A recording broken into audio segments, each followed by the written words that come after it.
Page number 322 से हमने start करना था। पहले थ्योरम है 5.4 demonstrate the existence of non Lebesgue measurable sets, यानी कि हमने ऐसा एक सेट प्रूव करना है जो मेजरेबल ना हो। हमने नॉन ली बैक मेजरेबल कोई सेट दिखा देना है, उसमें हमारे पास एक सेट है ए, आपने सेट लेट कर लेना और ए बराबर होगा 0 1, 0 वाली साइड से क्लोज इंटरवल होगा और 1 वाली साइड से ओपन। हम इस सेट ए को प्रूव करेंगे कि ली बैक मेजरेबल नहीं है, प्रूव करना है ये मेजरेबल सेट नहीं है, ये चीज़ हमने प्रूव करनी है।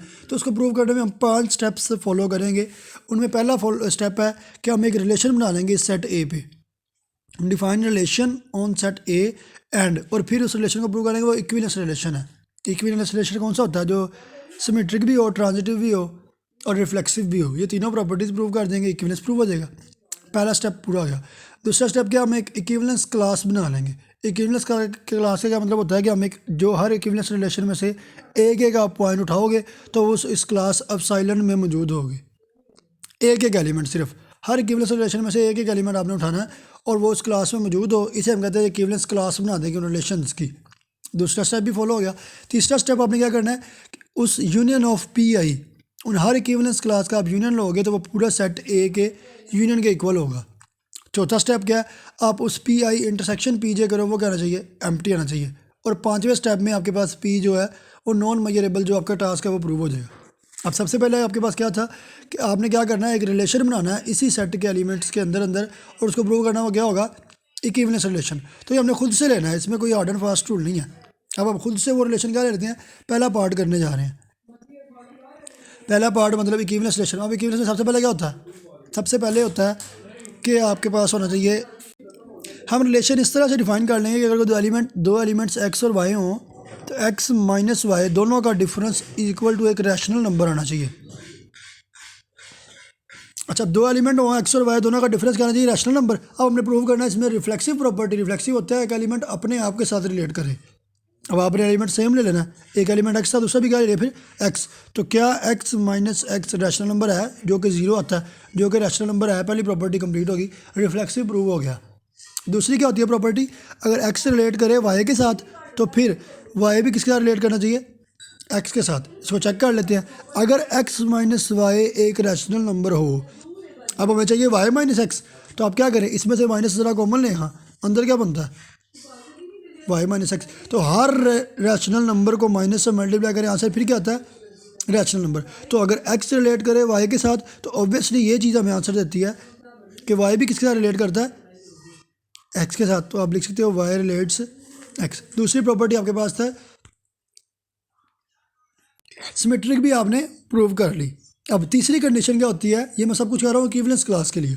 तीसरी कंडीशन होती है ट्रांजिटिव, यानी कि अगर एक्स रिलेट कर जाए वाई को और वाई रिलेट करता हो जेड को, तो आपने प्रूव करना है कि एक्स किसको रिलेट कर जाए, जेड को, ये आपने प्रूव करना। अच्छा, अगर एक्स रिलेट करे वाई को तो आपको पता है एक्स माइनस वाई क्या होना है, रैशनल नंबर, मैंने आर आई कह लिया। अगर वाई रिलेट करे जेड को तो फिर वाई माइनस जेड क्या होना है, रैशनल नंबर, उसे मैंने आर जे कह लिया।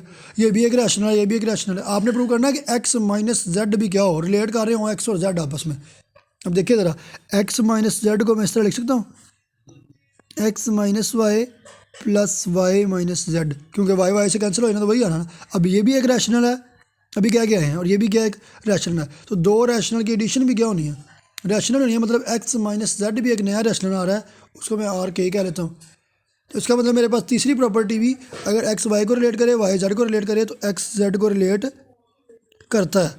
इसका मतलब मेरे पास तीनों प्रॉपर्टीज पूरी होगी, सिमेट्रिक भी, ट्रांजिटिव भी और रिफ्लेक्सिव भी। इसका मतलब ये क्या प्रूव होगी हमारे पास, इस पर एक क्लास डिफाइन किया जो क्या प्रूव हो गया, इक्विवेलेंस क्लास। हमने इक्विवेलेंस रिलेशन डिफाइन किया जो इक्विवेलेंस रिलेशन प्रूव हो गया, पहली चीज़ प्रूव हो गया। इसके बाद हमने क्लास डिफाइन करनी है। नेक्स्ट हमारे पास है पॉइंट नंबर 2। पॉइंट नंबर 2 आपके पास क्या था, जो आपने अभी बनाया ना एक रिलेशन, आपने क्या करना है कि इक्विवेलेंस क्लास बनानी है एप्सिलॉन, और इसके अंदर हर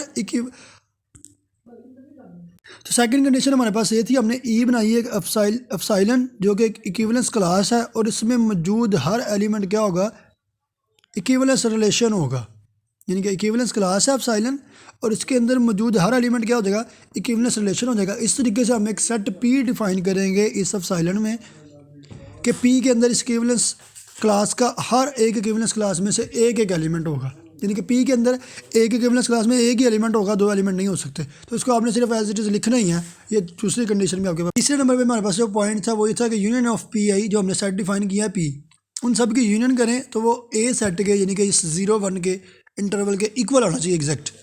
तो इसमें हम ये करेंगे, एक सेट में से एलिमेंट लेंगे, दूसरे एलिमेंट में बिलोंग कर जाएगा, तो हमें पता है कि वो क्या हो जाते हैं, इक्वल हो जाते हैं। वही चीज़ से हम कंटेनिंग मेथड से इसको प्रूव करेंगे। लेकिन सबसे पहले पी को लिखने का तरीका तो समझे ना। हमने क्या करना है, एक रैशनल नंबर का सेट लेना है आर आई, जिसमें एलिमेंट होंगे आई इज इक्वल टू 0, 1, 2 से लेके 100 तक। ये आर आई हमारे पास सेट ऑफ रैशनल नंबर है। और पी इस तरह से डिफाइन किया हुआ है कि पी आई हमारे पास बराबर होगा पी एडिशन मॉडलो आर आई। अब अगर आई को हम 0 पुट करें तो पी नॉट की वैल्यू क्या हो रही है, P plus R not. R not मतलब पहला रैशनल नंबर क्या होता है, 0 पुट करें तो 0 ही आ जाना ना। तो मतलब P is equal to P not is equal to P आ जाना पहली वैल्यू के लिए। वे ये वैसे ना भी लिखे, इसका कोई तल्लुक नहीं, हमने बस याद रखना है कि पी आई की वैल्यू क्या होती है, पी आई की वैल्यू होती है P edition modulo are I.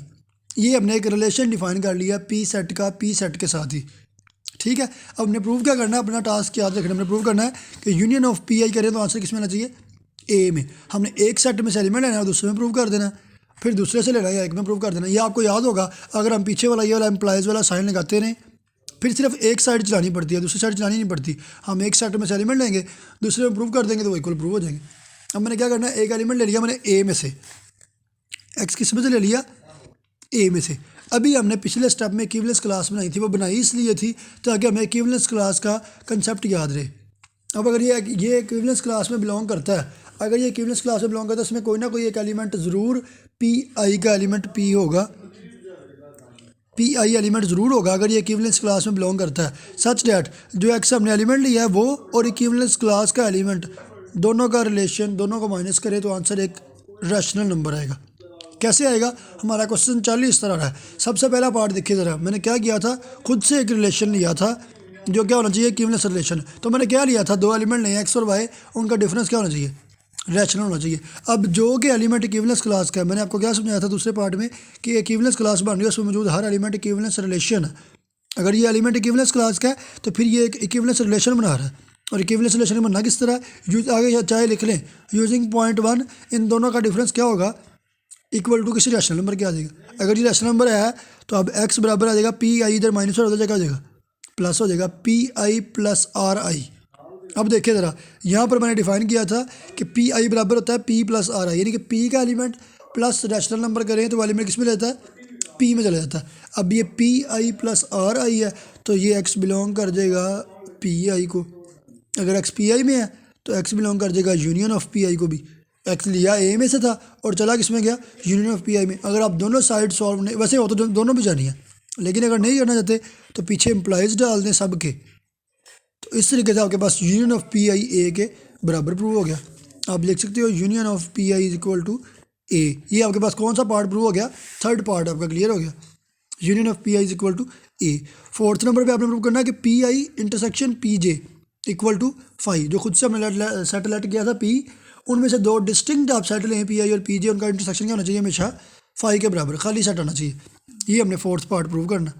Fourth part में हमने प्रूव करना था कि पी आई इंटरसेक्शन पी जे बराबर होना चाहिए फाइव के। तो हमेशा आपको याद है, मोस्टली हम इसको करते हैं विद कंट्राडिक्शन पे सपोज करके, हम कंट्राडिक्ट कर लेते हैं कि ये इक्वल फाइव नहीं है।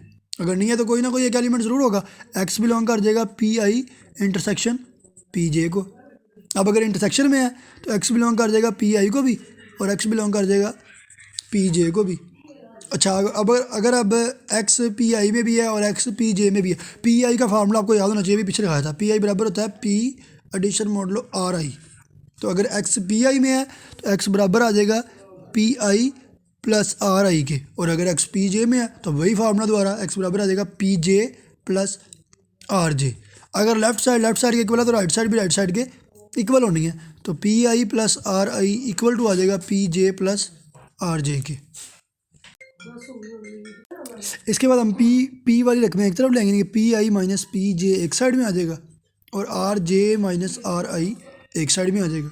अब आर जे एक रैशनल नंबर है, आर आई एक रैशनल नंबर, इनका डिफरेंस भी क्या होना है, रैशनल नंबर में आगे लिख सकता हूँ आर के। से कह लें, आगे से लिख दें।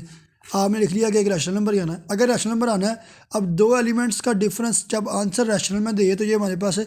इसके आगे चाहे आप यूजिंग वन लिख लें, ठीक है। यूजिंग वन लिख के आपके पास P I minus P J किसके बराबर आ गया, एक रैशनल नंबर के। अच्छा, जब दो नंबर्स का डिफरेंस रैशनल नंबर के बराबर आ जाए वो एक इक्विवेलेंस रिलेशन बना देता है। आपने पॉइंट नंबर 2 मैंने कहा था मोस्ट इंपॉर्टेंट है, याद रखना। पॉइंट नंबर 2 कहता है कि हमेशा हर क्लास का एक ही एलिमेंट एक सेट में एग्जिस्ट करता है। पॉइंट नंबर 2 पढ़े ना, क्या लिखा हुआ था, डिफाइन इक्विवेलेंस क्लास जिसमें मौजूद सारे इक्विवेलेंस रिलेशन होंगे और वो हर सेट में से एक ही एलिमेंट एग्जैक्टली वन पॉइंट, एक ही पॉइंट कंटेन करता है सिर्फ। अगर ये दोनों एक इक्विवेलेंस क्लास के एलिमेंट हैं तो इनमें से एक ही एलिमेंट एग्जिस्ट करेगा। तो फिर पी आई और पी जे एक ही कब हो सकते हैं, कंडीशन लग जाएगी आई किसके बराबर आ जाएगा, जे के। कैसे लगा, पॉइंट नंबर 2 कहता है कि इक्विवेलेंस क्लास एक ही एलिमेंट कंटेन करती है अपने अंदर सिर्फ, तो फिर आई किसके बराबर आ जाएगा, जे के। जबकि हम तो इस कंडीशन के शुरू पे क्या गए हैं, अगर आई और जे बराबर ना हो, ये डिस्टिंक्ट लिए थे, तो एक हमारे पास कंट्राडिक्शन आ गई। फिर जो हमारी सपोजिशन है ना कि ये नॉन एम्प्टी है वो रॉन्ग है। फिर पी आई इंटरसेक्शन पी जे क्या है, इक्वल टू 5 है। ये हमारे पास पॉइंट नंबर 4 भी कंप्लीट हो गया। रह गया पॉइंट नंबर 5 और कंक्लूजन पॉइंट। अब इस ये हमारा पार्ट प्रूव कर देगा। पॉइंट नंबर 5 हमारे पास क्या था, हमने प्रूव ये करना है कि ए हमारे पास नॉन मेजरेबल है। अच्छा, पी नॉन मेजरेबल हो तो उसको यूज़ करके हम प्रूव कर सकते हैं a non measurable. Non measurable के आप क्या करेंगे, मेजर ऑफ ए ले लें चेक करने के लिए, इसके आंसर ही हमें बता देगा वो मेजरेबल है या नहीं है। अब देखिए ज़रा, मेजर ऑफ ए बराबर आ जाएगा, मेजर ऑफ ए की वैल्यू क्या थी, एक इंटरवल था जो 0 वाली साइड से क्लोज था और 1 वाली साइड से ओपन था। ये आपके पास आ गया मेजर ऑफ ए, ठीक है। ये इक्वल किसके आ जाएगा, मेजर ऑफ, अब ए की वैल्यू क्या थी, अभी आपने थर्ड पार्ट में प्रूव किया, ए बराबर होता है यूनियन ऑफ पी आई। तो मैंने आप लिख सकता हूँ M is equal M measure of union of P I, I is equal to 1 to infinite, ठीक है ना। इसमें कोई कन्फ्यूजन नहीं है ना। Measure of A equal to measure of this, A की जगह पे ए की वैल्यू बस सब्स्टिट्यूट की है। इसके बाद आपने पीछे पढ़ा हुआ है कि जो मेजर होता है, मेजरेबल फंक्शंस, वो यूनियन को उसमें समेशन में तो बना देता है। अब यह आ जाएगा I is equal to 1 to infinite summation measure of P I. अब मेजर ऑफ पी आई ये बराबर है किसके, मेजर ऑफ ए की वैल्यू आ रही है, ये is equal to measure of P I. अब हम यहाँ पे पी आई की वैल्यू पुट कर देंगे जो कि होती है पी प्लस आर आई। अब हमें पता है measure of P I plus R I, measure टूट जाएगी पी पे लहदा और आर आई पे लहदा। सिंगल एलिमेंट की मेजर हमेशा 0 होती है तो इसको हम कंसीडर ही नहीं करेंगे, ये आ जाएगा summation of major of P, यानी कि मेजर ऑफ 0 1 बराबर होती है summation of major of P. अब हमने प्रूव करना है कि पी मेजरेबल है या नहीं है। सपोज करें अगर पी मेजरेबल हो, अगर कोई चीज़ मेजरेबल हो ना, कोई सेट मेजरेबल हो, फ़र्ज़ करें अगर आपके पास पी सेट मेजरेबल हो, तो फिर मेजर ऑफ पी या इक्वल टू 0 होनी है या major of P greater than 0 होनी है। मतलब total major of P greater than और इक्वल टू 0 होती है। कभी कभी 0 के बराबर होती है और कभी कभी 0 से ग्रेटर होती है। अगर तो measure of P equal to 0 आ जाए, इक्वल टू 0 हो तो समेशन आप तोड़े इन्फिनिट तक, first value plus second value plus third value infinite तक, सारी 0 प्लस 0 प्लस 0, आंसर भी क्या होना है 0। और इस तरफ क्या है, मेजर ऑफ 0 1, इंटरवल की मेजर हमेशा उसकी लेंथ होती है, इसकी लेंथ 1 है, तो क्या 1 0 के बराबर होता है, कंट्राडिक्शन आ गई। यानी कि अगर पी मेजरेबल हो तो क्या आ गई, कंट्राडिक्शन आ गई पहले केस में। अगर पी मेजरेबल हो दूसरा केस होता है कि उसकी मेजर ग्रेटर दैन 0 हो जाएगी। अच्छा, अगर अब ये ग्रेटर दैन 0 हो जाए तो greater than 0 plus greater than 0 plus greater than 0 up to infinite, क्या ये 1 के बराबर होगी, नहीं, इन्फिनिट तक ऐड करेंगे तो ग्रेटर दैन 0 सारी ऐड होकर इन्फिनिट बन जानी है। क्या 1 इन्फिनिट के बराबर होता है, 1 इन्फिनिट के बराबर भी नहीं होता। पहले केस में 1 0 के बराबर था, दूसरे केस में 1 इन्फिनिट के बराबर आ रहा है। तो दोनों केसेस में क्या आ गई, कंट्राडिक्शन आ गई। कंट्राडिक्शन कब आई है, जब हमने इसको मेजरेबल कहा हुआ है। मतलब मेजरेबल के 2 ही केसेस थे, पहले में भी कंट्राडिक्शन, दूसरे में भी कंट्राडिक्शन, दोनों ही सेटिस्फाई नहीं हो रहे, इसका मतलब ये मेजरेबल नहीं है, मतलब पी आपके पास नॉन मेजरेबल है। तो यही आपका 5वां केस था। आपने क्या प्रूव करना था कि हमारे पास पी क्या होना चाहिए, ये आपके पास 5वां केस था, नॉन मेजरेबल प्रूव होना चाहिए। मेजरेबल के केस ये 2 केस बनते हैं, दोनों डिससेटिस्फाई होते हैं, मतलब पी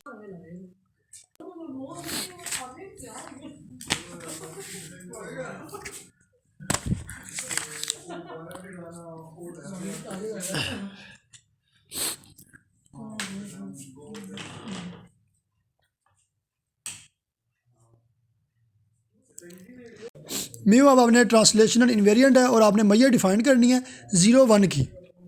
अगले क्वेश्चन में 5.6 में। अब 0 1 की मेजर किस तरह आएगी, यहाँ आंसर आना चाहिए 0, यहाँ आंसर आना चाहिए इन्फिनिट। तो अगर आप क्वेश्चन को सॉल्व करें, पिछले क्वेश्चन में आंसर ये आता ना, या 0 या इन्फिनिट। अब 1 के इक्वल रख के तो चेक करना नहीं, तो 0 और इन्फिनिट आंसर आ जाएंगे। सेम यही सवाल हमने दोबारा कर लेना।